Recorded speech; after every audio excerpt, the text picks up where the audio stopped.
إن الحمد لله نحمده ونستعينه ونؤمن به ونتوكل عليه ونعوذ بالله من شرور أنفسنا ومن سيئات أعمالنا من يهده الله فلا مضل له ومن يضلل فلا هادي له وأشهد أن لا إله إلا الله وحده لا شريك له وأشهد أن محمدًا عبده ورسوله اللهم صل وسلم وبارك وأنعم على عبدك ورسولك ونبيك محمد وعلى آله وأصحابه أجمعين يا أيها الذين آمنوا اتقوا الله حق تقاته ولا تموتن إلا وأنتم مسلمون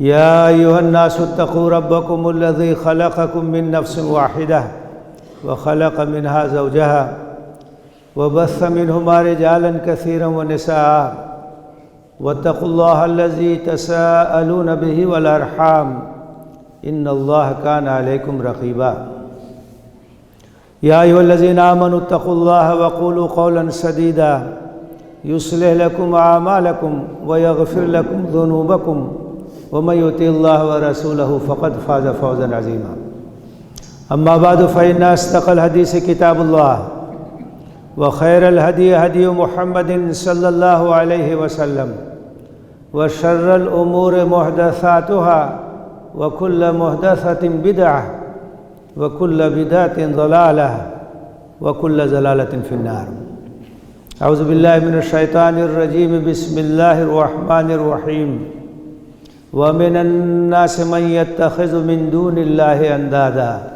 يحبونهم كحب الله والذين آمنوا أشد حبا لله ولو يرى الذين ظلموا إذ يرون العذاب أن القوة لله جميعا وأن الله شدید العذاب۔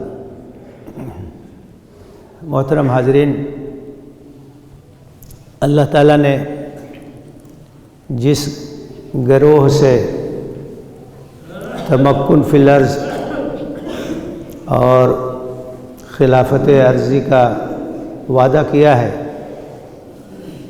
اس جماعت اور اس گروہ کے اندر کچھ صفات مطلوب ہیں۔ وہ صفات اگر پائی جائیں گی تو اللہ کا وعدہ ضرور پورا ہوگا۔ پہلی صفت کا ذکر پچھلے خطبے میں آیا تھا، وہ ہے اخلاص اور للہیت، اللہ کی طرف کامل یکسوئی۔ جو دوسری صفت مطلوب ہے وہ ہے محبت الہی،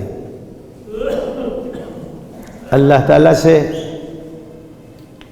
بے پناہ محبت، ایسی محبت جو تمام محبتوں سے بڑھ کر، والذین آمنوا اشد حبا للہ، جو اہل ایمان ہیں وہ سب سے بڑھ کر اللہ سے محبت کرتے ہیں، اور محبتیں اللہ کی محبت کے نیچے ہیں۔ سب سے زیادہ وہ اللہ کے چاہنے والے اور اللہ سے محبت کرنے والے ہیں۔ اللہ تعالیٰ کا ارشاد ہے وَمِنَ النَّاسِ مَن يَتَّخِذُ مِن دُونِ اللَّهِ أَندَادًا، لوگوں میں کچھ ایسے نادان بھی ہیں جو اللہ کو چھوڑ کر دوسروں کو اس کا ہمسر بنا لیتے ہیں، شریک ٹھہرا لیتے ہیں۔ یحبونہم کحب اللہ، اور ان شریکوں کو اس طرح سے چاہتے ہیں جس طرح سے اللہ کو چاہنا چاہیے۔ والذین آمنوا اشد حبا للہ، حالانکہ جو اہل ایمان ہیں وہ سب سے بڑھ کر اللہ سے محبت کرتے ہیں۔ وَلَوْ يَرَى الَّذِينَ ظَلَمُوا إِذْ يَرَوْنَ الْعَذَابَ أَنَّ الْقُوَّةَ لِلَّهِ جَمِيعًا، اور اگر یہ دیکھتے یہ ظالم، یہ نادان، جب عذاب ان کی نگاہوں کے سامنے ہوگا تو اس وقت ان کو احساس ہوگا کہ قوت تو سب اللہ کے ہاتھ میں ہے، ہم نے دوسروں کو شریک ٹھہرا لیا اور ہم یہ سمجھتے تھے کہ ان کے پاس بھی کچھ طاقت ہے، تو ان کے پاس تو کچھ ہے ہی نہیں۔ جتنی طاقت اور قوت ہے سب اللہ کے ہاتھ میں، اور اللہ کا عذاب بڑا سخت ہے، کوئی بچا نہیں سکتا۔ جو سہارے تھے وہ تو کہیں نظر نہیں آ رہے، ان کے پاس تو کوئی طاقت نہیں، کوئی قوت نہیں۔ جو کچھ طاقت اور قوت ہے سب اللہ کے ہاتھ میں، اس وقت ان کو احساس ہوگا، اور اس وقت احساس کرنے سے کوئی فائدہ نہیں ہوگا۔ تو اہل ایمان کی بنیادی صفات میں سے ایک صفت یہ ہے کہ ان کے دل میں اور محبتیں بھی ہوتی ہیں، والدین سے بھی محبت ہے، اولاد سے بھی محبت ہے، بیوی بچوں سے محبت ہے، گھر والوں سے محبت ہے، ساتھیوں سے محبت ہے، اہل وطن سے محبت ہے، بہت سے رشتے ہیں، بہت سے ناطے ہیں۔ تو ایک تعلق ہوتا ہے، ایک محبت ہوتی ہے،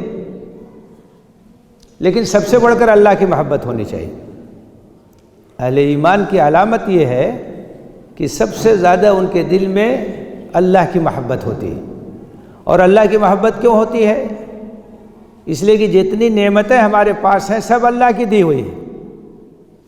فما بکم من نعمت فمن اللہ، جتنی نعمتیں ہیں سب اللہ کی طرف سے ہیں۔ اور نعمتوں کا حال یہ ہے وَإِن تَعُدُّوا نِعْمَتَ اللَّهِ لَا تُحْصُوهَا، اللہ کی نعمتوں کو اگر شمار کرنا چاہو تو شمار نہیں کر سکتے، گن نہیں سکتے ہو۔ اللہ کی مہربانیاں، اللہ کی عنایتیں، آدمی سر سے پیر تک اللہ کی نعمتوں میں ڈوبا ہوا ہے، رواں رواں اللہ کے احسان کے بوجھ کے تلے دبا ہوا ہے۔ جو کچھ ہمارے پاس ہے سب اللہ کا دیا ہوا، تو اللہ سے اگر محبت نہیں ہوگی تو کس سے محبت ہوگی؟ اس لیے سب سے بڑھ کر کے اہل ایمان کے دل میں اللہ سے محبت ہوتی ہے۔ اور اس کا امتحان اس وقت ہوتا ہے جب اللہ کی محبت اور کسی اور محبت کے درمیان ٹکراؤ ہو جاتا ہے۔ تو اگر ہم اللہ کی محبت کو ترجیح دیں تو اس کا مطلب یہ ہے کہ ہمارے دل میں سب سے زیادہ اللہ کی محبت۔ جیسے بیٹا ہے، وہ غلط چیز کے لیے اصرار کر رہا ہے تو اولاد سے بھی ایک محبت ہوتی ہے، لیکن اگر وہ غلط چیز کے لیے اصرار کر رہا ہے تو اللہ سے محبت کا تقاضا یہ ہے کہ ہم اس کو سمجھائیں اور اس کی خواہش کی تکمیل نہ کریں۔ ایسے موقع پر اگر اللہ کی رضا کو ہم مقدم رکھتے ہیں تو اس کا مطلب یہ ہے کہ اللہ کی محبت ہمارے دل میں زیادہ ہے۔ جب ٹکراؤ ہو تو اللہ کی محبت کو ترجیح دینا چاہیے۔ حضرت ابوبکر ابن صدیق رضی اللہ تعالیٰ عنہ کا واقعہ، ان کے صاحبزادے عبد الرحمن غزوہ بدر کے موقع پر اس وقت تک مسلمان نہیں ہوئے تھے، کفار کے کیمپ میں تھے۔ وہ بعد میں مسلمان ہوئے تو ایک بار کہنے لگے کہ ابا جان، بدر کی جنگ جب ہو رہی تھی تو ایک مرحلہ ایسا آیا کہ آپ میری تلوار کی زد میں تھے، لیکن میں نے یہ سوچ کے اپنی تلوار کو ہٹا لیا کہ میرے والد محترم۔ تو حضرت ابوبکر صدیق رضی اللہ تعالیٰ عنہ نے فرمایا کہ بیٹا، اس موقع پر تم اگر میری تلوار کے زد میں آ جاتے تو میری تلوار نہیں رکتی۔ یہی ہے محبت الہی۔ بدر کی جنگ میں رشتہ دار ایک دوسرے کے سامنے تھے، مکے سے مہاجرین آئے تھے، تو مقابلہ ہوا تو کسی کا باپ سامنے ہے، کسی کا بھائی سامنے ہے، کسی کا بیٹا سامنے ہے، کسی کا چچا سامنے ہے، لیکن یہاں معاملہ حق اور باطل کا ہے، اسلام اور جاہلیت کا ہے، تو یہاں کوئی رشتہ داری کام نہیں آئے گی، اس کی پرواہ نہیں کی جائے گی کہ مد مقابل ہمارا رشتہ دار ہے، وہ جب باطل کے قید میں ہے تو ہمارا دشمن ہے۔ یہی مطلب ہے والذین آمنوا اشد حبا للہ، کہ جو اہل ایمان ہیں سب سے بڑھ کر اللہ سے محبت کرتے ہیں، دوسری محبت کو اللہ کی محبت پہ ترجیح نہیں دے سکتے، ہمیشہ اللہ کی محبت کو مقدم رکھیں۔ تو وہ گروہ جس کا اللہ نے جس سے وعدہ کر رکھا ہے کہ زمین میں اس کو غلبہ عطا فرمائے گا، اس کے اندر یہ ایک صفت یہ بھی مطلوب ہے کہ اس کے دل میں سب سے بڑھ کر اللہ کی محبت، وہ لوگ اللہ کے چاہنے والے ہوں، اللہ سے محبت کرنے والے ہوں۔ اب قرآن اور حدیث کی روشنی میں آپ دیکھیں گے تو محبت الہی کی بہت ساری علامتیں ہیں۔ محبت تو ایک ایسی چیز ہے جس کا تعلق دل سے ہے، لیکن دل میں محبت ہوگی تو اس کے آثار عمل میں ظاہر ہو۔ تو محبت الہی کی بہت ساری علامتیں ہیں، انہی علامتوں سے یہ بات پہچانی جاتی ہے کہ ہمارے دل میں اللہ کی محبت ہے کہ نہیں ہے، اور سب سے زیادہ ہے کہ نہیں ہے۔ ایک علامت اس کی یہ ہے کہ اللہ کی اطاعت اور اس کی رضا حاصل کرنے کا بے پناہ جذبہ ہو۔ جب اللہ سے محبت ہے تو اللہ کی اطاعت ہوگی۔ یہ کیسے ہو سکتا ہے کہ اللہ سے محبت بھی ہو اور اللہ کی نافرمانی ہو؟ اس کے احکام کو ہم پامال کریں، اس کے قانون کو ہم نظر انداز کریں، ایسا نہیں ہو سکتا۔ تو جن کے دل میں اللہ سے سچی محبت ہوگی وہ اللہ کے فرما بردار ہوں گے، وہ اللہ کے مطیع ہوں گے، وہ احکام الہی کے پابند ہوں گے۔ ان کی نگاہوں کے سامنے بس ایک چیز ہوگی کہ اللہ کیسے راضی ہوگا، اللہ کیسے خوش ہوگا۔ صحابہ کرام کے اوصاف جو بیان کیے گئے ہیں، محمد رسول اللہ والذین معہ اشداء علی الکفار رحماء بینہم تراہم رکعا سجدا یبتغون فضلا من اللہ ورضوانا سیماہم فی وجوہہم من آثر السجود یبتغون فضلا من اللہ ورضوانا۔ سچے اہل ایمان کی خواہش، ان کی منزل، ان کا مقصد صرف ایک ہے کہ اللہ کی رضا کیسے حاصل ہو جائے، اللہ کی خوشنودی کیسے حاصل ہو جائے۔ وما كان لمؤمن ولا مؤمنة اذا قضى الله ورسوله امرا ان يكون لهم الخيرة من امرهم۔ کسی مومن مرد اور کسی مومن عورت کو یہ بات زیب نہیں دیتی ہے کہ اللہ اور رسول کا کوئی فیصلہ ہو اور انہیں اختیار ہو کہ چاہے مانے یا نہ مانے۔ ایسا کیسے ہو سکتا ہے؟ وہ تو اللہ اور رسول کے سامنے سر کو جھکانے والے ہیں، اللہ کی اطاعت کرنے والے ہیں۔ معلوم ہو گیا کہ اللہ کا حکم ہے، اس کو تسلیم کر لیں گے، چاہے اس میں نقصان ہی کیوں نہ نظر آئے۔ تو ایک علامت ان کی یہ ہے کہ وہ اطاعت گزار ہوتے ہیں، اللہ کے فرما بردار ہوتے ہیں، اللہ کے قانون کو نہیں توڑتے ہیں، احکام الہی کو نظر انداز نہیں کرتے ہیں۔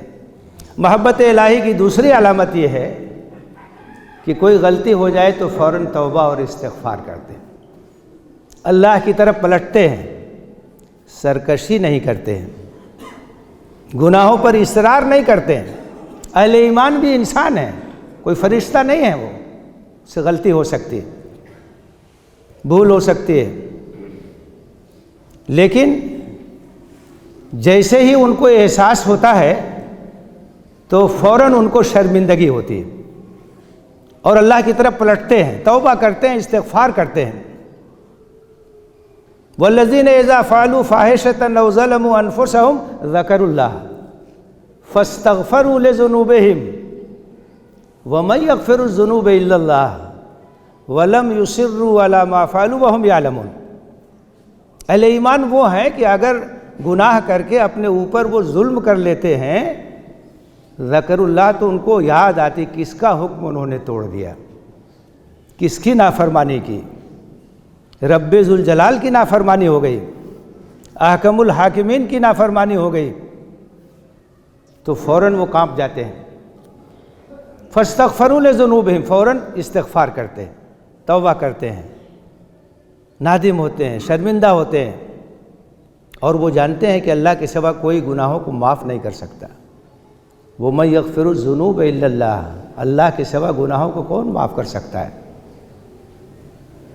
فوراً اللہ کی طرف پلٹتے ہیں، اور وہ یہ بھی جانتے ہیں کہ اللہ تعالیٰ توبہ کو پسند کرتا ہے، اللہ تعالیٰ استغفار کو پسند کرتا ہے۔ بندہ اس کی طرف جب متوجہ ہوتا ہے تو اس کی یہ ادا اللہ کو بہت پسند آتی ہے، اور گناہوں میں جان بوجھ کے لت پت نہیں رہتے ہیں۔ تو توبہ اور استغفار، انابت، اللہ کی طرف پلٹنا، نادم ہونا، شرمندہ ہونا۔ گناہ تو ہو سکتا ہے، لیکن گناہ پر ایک مومن اصرار نہیں کرتا ہے، گناہ میں لت پت نہیں رہتا ہے۔ غلطی سے کوئی نالی میں گر سکتا ہے، لیکن آرام سے اگر نالی میں ہے تو اس کا مطلب یہ ہے کہ اس کے اندر حس نہیں ہے، وہ گندگی میں کیسے پڑا رہے گا؟ غلطی ہو سکتی ہے، انسان ہے، غلطی ہو سکتی، لیکن جیسے ہی احساس ہوتا ہے وہ تڑپ جاتا ہے، اللہ کی طرف پلٹتا ہے، ذکر اللہ، فوراً ان کو اللہ کا جاہ و جلال یاد آتا ہے۔ کس کی نافرمانی کر ڈالی؟ انسانوں کی نافرمانی ہو جاتی ہے تو آدمی ڈر جاتا ہے۔ والد نے کوئی حکم دیا تھا اور وہ حکم جو ہے نہیں بجا لائے، ڈر جاتے ہیں کیا جواب دیں گے۔ استاذ کی نافرمانی ہو گئے، ڈر جاتے ہیں۔ حکام کی نافرمانی ہو گئے، ڈر جاتے ہیں۔ تو وہ تو احکم الحاکمین ہے، تو شہنشاہ کائنات ہے، اس کی نافرمانی، اس کی سرکشی تو بہت بڑی بات ہے۔ ذکر اللہ تو بالکل کانپ جاتے ہیں، لرز جاتے ہیں۔ توبہ استغفار، اللہ کی طرف پلٹتے ہیں، اور اللہ تعالیٰ توبہ کو بہت پسند کرتا ہے، اللہ کو بہت پسند ہے۔ اور کبھی مایوس نہیں ہونا چاہیے، کبھی مایوس نہیں ہونا چاہیے۔ ان اللہ یغفر الذنوب جمیعا، اللہ ہر گناہ کو معاف کر دے گا۔ دن میں گناہ کرنے والا رات میں توبہ کرتا، اللہ معاف کرتا ہے۔ رات میں گناہ کرنے والا دن میں توبہ کرتا، اللہ معاف کرتا ہے۔ اور ایک حدیث میں اس کی مثال دی گئی ہے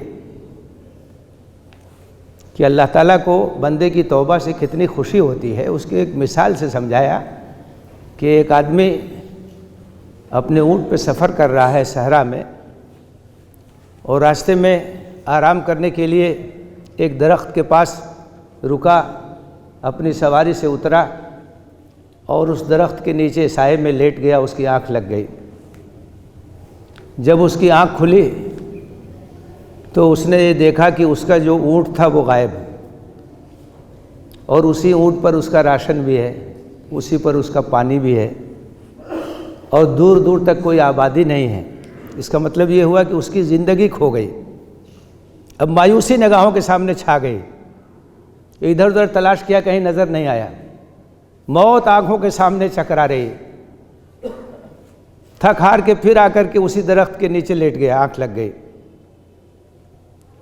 اور اسی درمیان وہ اونٹ ٹہلتا ہوا خود بخود وہاں چلا آیا۔ اب جب آنکھ کھلی تو گویا موت کے بعد زندگی کو وہ اپنے نگاہوں کے سامنے دیکھ رہا ہے، اور اس کی خوشی کا اندازہ نہیں کر سکتے۔ تو مسرت بے انتہا ہونے کی وجہ سے اس کی زبان پھسل گئی۔ ایسا ہوتا ہے، آدمی بہت خوش ہو یا بہت رنجیدہ ہو تو کہنا کچھ چاہتا ہے، زبان سے کچھ اور نکل جاتا ہے۔ تو بجائے اس کے کہ وہ یہ کہے کہ اللہ تو میرا مالک ہے، میں تیرا بندہ ہوں، اس کی زبان سے نکل گیا کہ اللہ میں تیرا مالک ہوں، تو میرا بندہ ہے۔ فرط مسرت میں کچھ سے کچھ کہہ گیا۔ تو اللہ کے رسول صلی اللہ علیہ وسلم نے فرمایا کہ اس آدمی کو اپنے اونٹ کی واپسی سے جتنی خوشی ہوتی ہے، اس سے زیادہ خوشی اللہ تعالیٰ کو اس وقت ہوتی ہے جب کوئی بندہ گناہ کر کے اس کی طرف پلٹتا ہے۔ اس سے اندازہ کیجیے آپ کتنا مہربان ہے وہ، اور بندے کی ادا اسے کتنی پسند ہے کہ اس کو یہ احساس ہے کہ اس کا ایک مالک ہے، اس کا ایک خالق ہے، اس کی نافرمانی ہو گئی ہے، میں توبہ کروں گا، میری توبہ کو وہ قبول کرے گا۔ وہ تو کہتا ہے کہ بندہ میری طرف ایک بالشت آتا ہے تو میں اس کی طرف ایک ہاتھ بڑھتا ہوں، اور میری طرف اگر وہ ایک ہاتھ آتا ہے تو ایک گز اس کی طرف بڑھتا ہوں میں، اور میری طرف اگر وہ چلتا ہوا آتا ہے میں اس کی طرف لپکتا ہوا جاتا ہوں۔ بہت پسند اللہ تعالیٰ کو توبہ اور استغفار۔ اللہ کے رسول کثرت سے استغفار کرتے تھے، کبھی مایوس نہیں ہونا چاہیے۔ اللہ تعالیٰ معاف کرنے والا۔ بار بار قرآن میں اللہ تعالیٰ کی صفت مغفرت اور صفت رحمت کا ذکر ہے۔ تو جو سچے اہل ایمان ہیں، اللہ سے محبت کرنے والے ہیں، ان کی ایک علامت اور ان کی ایک پہچان یہ بھی ہے کہ وہ توبہ اور استغفار کرتے ہیں۔ گناہ ہو جائے اللہ کی طرف پلٹتے ہیں، گناہوں پر اصرار نہیں کرتے۔ ان کی ایک تیسری صفت یہ ہے کہ تشکر اور امتنان کے جذبات سے ان کا دل لبریز رہتا ہے۔ آپ سمجھ لیجئے کہ ایمان کی ابتدا جذبہ تشکر سے ہوتی ہے۔ یہ احساس کہ میرے پاس جو کچھ ہے سب اللہ کا دیا ہوا ہے، میری تو کوئی حیثیت ہی نہیں ہے، اللہ اگر نہ دے تو کوئی دے نہیں سکتا ہے، اور اگر اللہ دینا چاہے تو کوئی چھین نہیں سکتا، جو کچھ ہے سب اللہ کا عطیہ ہے، میری صلاحیت کیا ہے، میں کچھ نہیں ہوں، اگر نہ دینا چاہے تو میں کچھ نہیں کر سکتا ہوں۔ تو اللہ کی نعمتوں کا احساس اور احسان مندی کا جذبہ، میں کیا ہوں، میری کیا حیثیت ہے، جو کچھ ہے سب اللہ کا عطیہ ہے، تو اس کی وجہ سے تشکر کا جذبہ پیدا ہوتا ہے، اور اسی جذبہ تشکر کو امتنان کہتے ہیں۔ اور ایک مومن میں غیر مومن میں یہی فرق ہے، غیر مومن سمجھتا ہے کہ سب میری صلاحیت سے مجھے ملا ہوا، وہ کسی برتر ہستی پر ایمان نہیں رکھتا ہے، اس کے دل میں اللہ تعالیٰ کی شکر گزاری کا جذبہ نہیں ہوتا ہے۔ لیکن ایک مومن وہ ہے جو سمجھتا ہے کہ جو کچھ میرے پاس سب اللہ کا دیا ہوا، میں کچھ نہیں ہوں۔ تو احسان مندی، شکر کا احساس سب اللہ کا ہے۔ اسی لیے آپ دیکھیے سورہ فاتحہ کا آغاز ہی یہی سے ہوتا، الحمدللہ، سب تعریف، شکر اور سپاس جو کچھ ہے سب اللہ کے لیے ہے، اور وہ اللہ کیا ہے، وہ رب العالمین، وہ پرورش کرنے والا ہے، وہ پالنے والا ہے، وہ حاکم ہے، وہ مالک ہے، وہ رحمان ہے، وہ رحیم ہے، اس کی رحمت کا ہم اندازہ نہیں کر سکتے۔ تو یہ مومن کی ایک علامت ہے، محبت الہی کی ایک علامت ہے کہ اس کے زبان پر ہر وقت اللہ کی حمد اور اللہ کی تعریف، اور اس کے دل میں جذبات تشکر ہوتے ہیں، اس کا رواں رواں اس احساس سے دبا ہوتا ہے کہ جو کچھ ہے سب اللہ کی طرف، بہت مہربان ہے وہ۔ ایک بار کچھ قیدی آئے ہوئے تھے، نبی صلی اللہ علیہ وسلم بیٹھے تھے، صحابہ بھی ساتھ میں تھے، تو قیدیوں میں ایک عورت تھی، وہ بہت پریشانی کے عالم میں ادھر ادھر دوڑ رہی تھی، کبھی ادھر جا رہی کبھی ادھر جا رہی، اس کا بچہ کھو گیا تھا، تو اسی کی تلاش میں وہ سرگردہ تھی۔ وہ جیسے ہی بچہ ملا لپک کے اس نے اٹھایا اور اپنے سینے سے لگا لیا۔ تو اللہ کے رسول صلی اللہ علیہ وسلم موقع سے فائدہ اٹھا کے تربیتی نقطہ لوگوں کے سامنے رکھتے تھے۔ آپ نے کہا کہ بتاؤ یہ عورت اس بچے کو آگ میں پھینک سکتی ہے؟ صحابہ نے، یہ کیسے ہو سکتا ہے؟ تھوڑی دیر کے لیے اس کی جدائی نہیں برداشت کر سکی، بے چین ہو گئی، پریشان ہو گئی، اور جیسے ہی بچہ ملا ہے اٹھا کے سینے سے لگا لیا، تو یہ آگ میں کیسے پھینک سکتی ہے؟ آپ نے کہا کہ یہ ماں اپنے بچے پہ جتنی مہربان ہے اس سے کہیں زیادہ اللہ اپنے بندوں پہ مہربان، اسی لیے ان کو موقع دیتا ہے، ڈھیل دیتا ہے۔ اللہ تعالیٰ اگر گرفت کرے تو آپ جانتے ہیں کہ بندوں کا کیا حال ہوگا، لیکن وہ فوراً گرفت نہیں کرتا ہے۔ وَأُمْلِي لَهُمْ مِنَّ كَيْدِ مَتِينٍ، موقع دیتا ہے، ہو سکتا ہے کہ بندہ سنبھل جائے، ہو سکتا ہے کہ وہ توبہ کی توفیق پا جائے، ہو سکتا ہے کہ وہ پلٹ آئے۔ تو اتنا مہربان ہے، رحمان ہے، رحیم ہے، اس کی رحمت کا ہم کوئی اندازہ نہیں کر سکتے ہیں، مسلسل رحمت اس کی جاری ہے، اس لیے اس کا شکر گزار ہونا چاہیے۔ یا ایھا الناس انتم الفقراء الی اللہ واللہ هو الغنی الحمید، لوگو تم محتاج ہو اللہ کی عنایت، اللہ کی رحمت کے، اللہ غنی ہے، بے نیاز ہے، ستودہ صفات ہے۔ تو ایک علامت محبت الہی کی یہ بھی ہے کہ بندہ مومن اللہ کا شکر گزار ہوتا ہے، اور تشکر اور امتنان کے جذبات سے اس کا دل لبریز ہوتا ہے۔ اللہ تعالی ہمیں ان صفات سے متصف ہونے کی توفیق دے، ہمارے دل میں اللہ کی سچی اور پکی محبت ہو، اور سب سے زیادہ ہم اللہ کی رضا کو ہر چیز پر مقدم رکھیں۔ آمین۔ وآخر دعوانا ان الحمد للہ رب العالمین۔ اقول قولی ھذا واستغفر اللہ لی ولکم اجمعین فاستغفروہ انہ هو الغفور الرحیم۔